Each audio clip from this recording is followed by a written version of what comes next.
Hi friends. నా పేరు Surendra. Welcome back to my channel. Voting analysis చేద్దాం అనుకునేసరికి ప్రోమో వచ్చింది. Emotional promo. నిజంగా తనూజ గారు ఓటింగ్‌లో లేరు కాబట్టి సరిపోయింది గానీ, ఓటింగ్‌లో ఉంటే అసల ఈరోజు ప్రోమోకి ఇంకా ఓటింగ్ పెరిగే అవకాశం ఉన్న ప్రోమో అనమాట. అంటే జనరల్‌గా మనకి ఫ్యామిలీ ఎమోషన్స్ అన్నా అవి నచ్చే అంశం. సో, ఎంత క్యూట్ ఉన్నాడబ్బా! పాప అయితే అసలు అందరూ ఎత్తుకోవటం, ఇంటికెళ్ళంగానే దిష్టి తీయించుకోండి. ఈ ఫ్యామిలీ వీక్స్‌లో అది అవసరం. ఎందుకంటే మనం ఇళ్లల్లో మామూలుగా ఒక మంచి కార్యంలోనో మనల్ని ఎక్కువ మంది ఏదైనా చూస్తున్నారంటేనే కొంచెం దిష్టి తీస్తారు. అటువంటిది ఇన్ని రాష్ట్రాల ప్రజలు చూస్తున్నారంటే ఖచ్చితంగా వాళ్ళు ఆ పని చేయాల్సిందే. అంత క్యూట్ ఉంది. అంత క్యూట్ ఉంది. సంజన ముద్దు చేస్తుంది. ఎందుకంటే సంజన కూడా 5 మంత్స్ బేబీకి ఒక మదర్ గదా! సో, ఇటుపక్క రీతు గాని, ఆ డిమాండ్ అయితే లాస్ట్‌లో కన్నీళ్ళు వస్తుంటే అంత ఎమోషనల్‌గా ఉంది. సో, వాళ్ళ సిస్టర్ ఫస్ట్ బాబుని కన్ఫెషన్ రూమ్‌లో, పాపని కన్ఫెషన్ రూమ్‌లో పెట్టాక ఆ తర్వాత ఎంటర్ అయ్యిద్ది వాళ్ళ sister. So, Tanuja full on emotional అయ్యిద్ది. సో, మనకి ప్రోమోలో చూపించినంత వరకు చాలా చూసుకోవాలి. అటు అమ్మని, ఇటు మ్యారేజ్ పనులు, ఇటు నిన్ను తర్వాత అన్నీ చెప్తా. సో, ఒకటైతే చెప్పగలను నేను. నువ్వైతే ఏడవొద్దు అనే విషయాన్ని స్పష్టంగా చెప్పింది. వద్దు ఇంకుంది తక్కువ రోజులే కాబట్టి క్రై అయితే చేయొద్దు అన్నట్టు చెప్పింది. అదొక మంచి ఇన్‌పుట్టు. క్రై చేయొద్దనే దాంతో పాటు ఇంకేదైనా ఇన్‌పుట్స్ ఇచ్చారా? లేదా? అనేది మళ్ళా ఎపిసోడ్‌లోనో, లైవ్‌లోనో చూస్తే తెలుస్తాయి. సో, ఇది ప్రోమోకి సంబంధించింది. So sweet. So sweet, so cute. అంటే లాస్ట్‌లో ఆ సీతమ్మ వాకిట్లో సిరిమల్ల చెట్టు గాని, ఆమెను కూర్చోబెట్టి తనూజ బ్లెస్సింగ్స్ తీసుకోవటం గాని, ఆమెకి ఆహ్, శారీ అంటే, గాజులంటే అవన్నీ పెట్టడం గాని, అవన్నీ ఏందంటే మన ట్రెడిషన్స్‌ని, మన సంప్రదాయాల్ని గుర్తుకు తెస్తాయండి. సో, చాలా చాలా మంచి మూమెంట్స్ అనమాట అవి. సో, ఎక్స్‌ట్రార్డినరీ అనిపించింది నాకైతే. అది ప్రోమో వరకి. నెక్స్ట్ డిమాండ్ వస్తది. ఆ తర్వాత యాక్చువల్ సీక్వెన్స్ ప్రకారం అయితే డిమాండ్ వాళ్ళ మదర్ ఫస్ట్ ఎంటర్ అయ్యారంట. ప్రాబబ్లీ వాళ్ళు టీఆర్‌పీస్ కోసమే గదా! చిన్న పిల్లల విషయం ఏందంటే కొంచెం జమ్ములు లేస్తాయి కాబట్టి. సో, అందుకని తనూజ గారిది ముందేసి ఉండొచ్చేమో అనుకుంటున్నా. చూద్దాం. ఆహ్, ఇంకా ఓటింగ్‌లోకెళ్ళిపోదాం. ఓటింగ్‌లోకెళ్ళే ముందు వీడియోస్ నచ్చుతుంటే ఒక చిన్న లైక్ చేయండి. మీ లైక్ వీడియోస్‌ని ముందుకు తీసుకెళ్ళగలవు. అలానే కొత్త వాళ్ళు ఎవరైనా చూస్తుంటే please do subscribe. Share it and hype option ఉంటుంది. యూజ్ చేసుకోండి. హైప్ ఇవ్వటం వల్ల ఏంటంటే కొంచెం ముందుకెళ్ళే ఛాన్స్ ఉంటుంది రికమెండేషన్స్‌లో. లైక్ అయితే ముఖ్యం. ఓకే. తర్వాత Kalyan Padala top on the voting. So, Kalyan, Emmanuel ఇప్పుడు కళ్యాణ్ 34 ఉంటే ఇమ్మాన్యుల్ 24 ఉన్నాడు. ఒక 10% తేడా. ఇమ్మాన్యుల్ కూడా చాలా గ్రేట్ అంటానబ్బా నేను. ఎందుకంటే కళ్యాణ్ ఓటింగ్ టాపే. కానీ ఇమ్మాన్యుల్ కూడా రేస్‌లో ఉన్నట్టని ఎందుకు చెప్పొచ్చంటే ఇన్ని వారాల తర్వాత అంటే చాలా వారాల తర్వాత నామినేషన్‌లోకొస్తే మనుషులనే మర్చిపోతారు. అంటే అలవాటైపోతారు వేరే వాళ్ళకి. ఆయన కోసం వెయిట్ చేసి, చేసి మేము 10 వారాలైనా వెయిట్ చేస్తాం. నువ్వు మమ్మల్ని రంజింపజేశావు. ఈ గేమ్‌లో నువ్వు మమ్మల్ని ఆకట్టుకున్నావు. నువ్వు చాలా కష్టపడ్డావు అని గుర్తించి ఓట్లేస్తున్నారు ఆయనకి. అది ఎక్స్‌ట్రార్డినరీ అనిపించింది నాకు. సో, ఇన్ని వారాలు లేకపోయినా. ఇక కళ్యాణ్ పడాల. కళ్యాణ్ పడాల ఆబ్వియస్‌గా ఓటింగ్ బాగుంది ఆయనకి. తనూజ తర్వాత నెక్స్ట్ ఓటింగ్ ఆయనకే. సో, ఇంకొంచెం తనూజ ఫ్యాన్స్ ఓటింగ్ కొంచెం తనుజ ఫ్యాన్స్ ఓటింగ్ ఇక్కడ కళ్యాణ్ ఒక్కరికే కాదు మిగిలిన వాళ్ళకి కూడా కొంచెం షేర్ అవుతున్నట్టు అర్థమైపోతుంది ఇక్కడ క్లియర్‌గా. సో, భరణి గారికి కూడా కొంచెం పడుతుందేమో. ఎందుకంటే భరణి గారికి సుమన్ ఓటింగ్ కూడా పడుతుంది. సో, ఆ రకంగా భరణి గారు కూడా టాప్ స్లాట్‌లో ఉన్నాడు 16%తో. ఓకే. సో, ఇక్కడ రేస్‌కొచ్చేసరికి తనూజ, కళ్యాణ్, ఇమ్మాన్యులేనబ్బా! ఈళ్ళే రేస్‌లో ఉండేది. ఇమ్మాన్యుల్ కూడా రేస్‌లో ఉన్నట్టే. అందుకే ఇమ్మాన్యుల్ కూడా రేస్‌లో ఉన్నాడు అని పెట్టింది నేను. తర్వాత ఏమైద్దంటే టాప్ 5కొచ్చాక ఈవెన్ టాప్ 5 కంటే ముందే ఏమన్నా ఈక్వేషన్స్ మారితే చెప్పలేము. ఎందుకంటే రేపు చాలా హెవీ ఎమోషనల్ ఎపిసోడ్ కాబోతుంది కళ్యాణ్‌కనేది సోషల్ మీడియా సర్కిల్‌లో అవుతున్నది.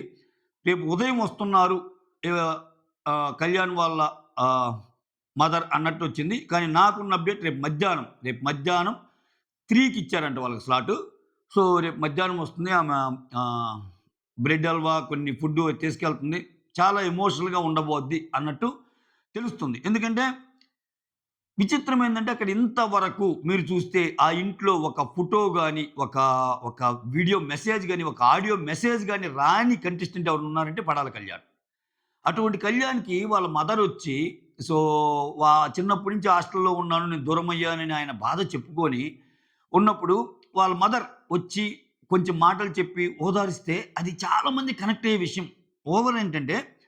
మోర్ ఓవర్ ఏంటంటే ఎప్పుడైనా చూడండి middle class or lower middle class or above ah, కొంచెం బిలో మిడిల్ క్లాస్ అండ్ పూర్‌కి పైన బిలో మిడిల్ క్లాస్ పైన ఉన్న వాళ్ళు ఎవరన్నా ఇంట్లో వచ్చి వాళ్ళ తరపున ఎవరన్నా బాగా ఆడుతున్నప్పుడు అక్కడ ఎమోషన్స్ పండితే అది వేరే లెవెల్‌కి వెళ్ళిపోద్ది. అందుకని చాలా ఎక్కువ మంది కనెక్ట్ అవ్వగలుగుతారు. చాలా ఎక్కువ మంది కనెక్ట్ అవ్వగలుగుతారు. సో, ఇంకా ఆమొచ్చి కళ్యాణ్‌కి ఎటువంటి ఇన్‌పుట్స్ ఇస్తే ఇవన్నీ వేరే లెవెల్ అనమాట. సో, ఇమ్మాన్యుయల్ వచ్చేసరికి లాస్ట్ రోజు పెట్టారంట. సో, ఖచ్చితంగా ఇది కళ్యాణ్ పడాలి కొంచెం, కొంచెం ఒక రోజు ముందు వస్తుంది కాబట్టి ఇంకొంచెం ఓటింగ్ పెరిగే ఛాన్సే ఎక్కువ.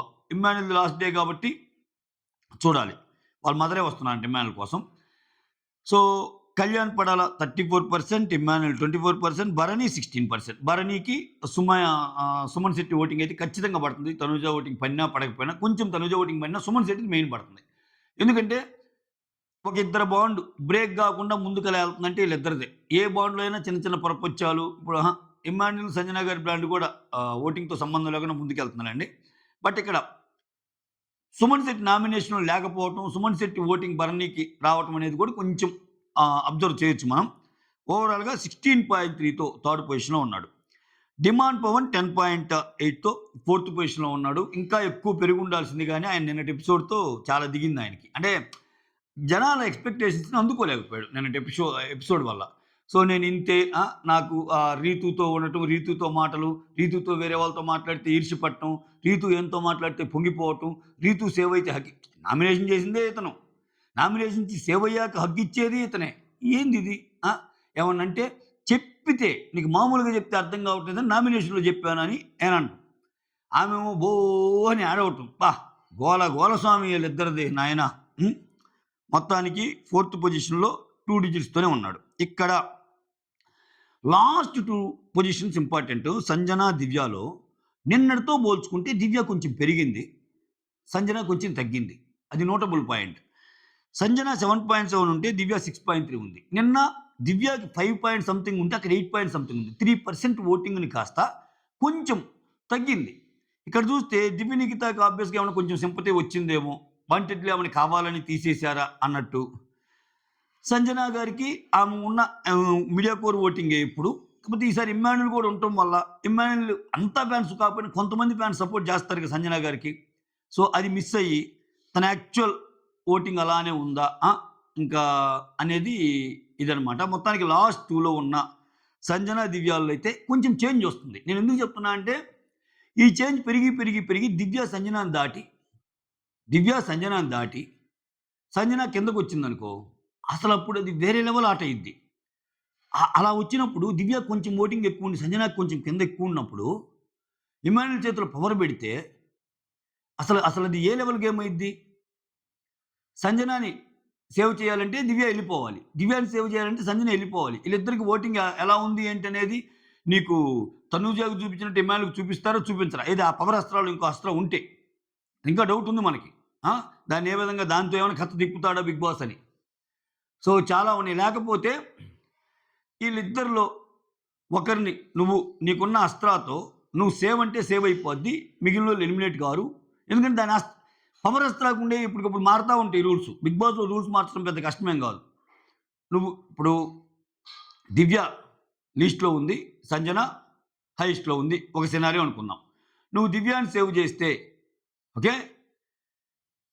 సంజన ఎళ్ళిపోద్దనకుండా దివ్యాని సేవ్ చేస్తే నో ఎలిమినేషన్ ఉంటది అన్నాడే అనుకో. అప్పుడు ఎలా తీసుకుంటాడు? అలా గాకుండా సంజన లీస్ట్‌లో ఉండి దివ్య అప్పుండి నువ్వు గాని సంజనాని సేవ్ చేస్తే దివ్య ఎలిమినేట్ కాదు. బట్ సంజన కూడా ఉంటది. ఈ వీక్ నో ఎలిమినేషన్ అయ్యిద్దప్పుడు అన్నట్టు చెప్తే ఎట్లుంటది?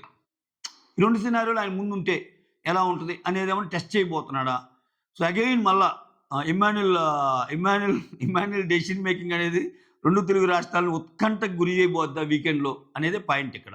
ఒకవేళ ఎందుకు సో, ఏదో సిల్లీ నామినేషన్ ఒకటి ఏసి ఆమెను కావాలని తెచ్చింది అనుకుంటే, అది ఏ నామినేషన్ సిల్లీ అయినా, ఏ నామినేషన్ అయినా జనాల్లో ఓటింగ్ ఎంతున్నదనేదే మ్యాటర్ గదా! ఆ పరంగా వచ్చినప్పుడు దివ్యాకి తక్కువే ఉంది గదా! సో, అట్లా చేస్తారా? ఇంకొక వీక్ లాగటానికి, టాప్ 6 ఉంచటానికి ఆల్రెడీ 9 మందే గదా ఉంది. సో, టాప్ 6 ఉంచాలి అంటే ఖచ్చితంగా ఈ వీక్ నో ఎలిమినేషన్ పెట్టాలి గాబట్టి, ఆ పవర్‌ని వాడి ఏదో మసిపూసి మారేడుకాయ చేసి అట్లా స్క్రీన్ ప్లే ఏదో ఒకటి రచించి so, you all are safe ఈ వీక్ అన్నట్టేమన్నా పండగ వాతావరణాన్ని క్రియేట్ చేస్తారా అనేది ఉత్కంఠతను నెలకొల్పే అంశం. చూద్దాం. సో, ప్రస్తుతానికి దివ్య కొంచెం ముందుకు జరిగింది. సంజన కొంచెం దిగింది. రేపు మళ్ళా సంజన టప్పున పైకెళ్తదా? దివ్య కిందకి. ఎందుకంటే ఇక్కడ సంజనాకి పాపము ఫ్యామిలీ వీక్ కూడా లాస్ట్ డేనే పెట్టారు. సో, అయితే అప్పుడు దాకా ఈ ఫ్యామిలీని చూసి కొంచెం సంజన ఎమోషనల్ అవ్వటం అయన్నీ చూపిస్తారు. అయన్నీ క్యాప్చర్ చేస్తారు గానీ, బట్ చూడాలి. ఏది ఎటైనా టర్న్ చేయొచ్చబ్బా! ఈ సీజన్ చెప్పలేం. ఎందుకంటే more than voting, more than anything else అక్కడ 'బిగ్ బాస్' నిర్ణయాలు, ఈ పవర్‌లు గూడా మెయిన్ కీలకమే. ఓకే. మీరెవరు ఎలిమినేట్ అవ్వచ్చు అనుకుంటున్నారో చెప్పండి. కమెంట్ చేయండి. That's all. Thank you so much. Signing off. Me Surendra.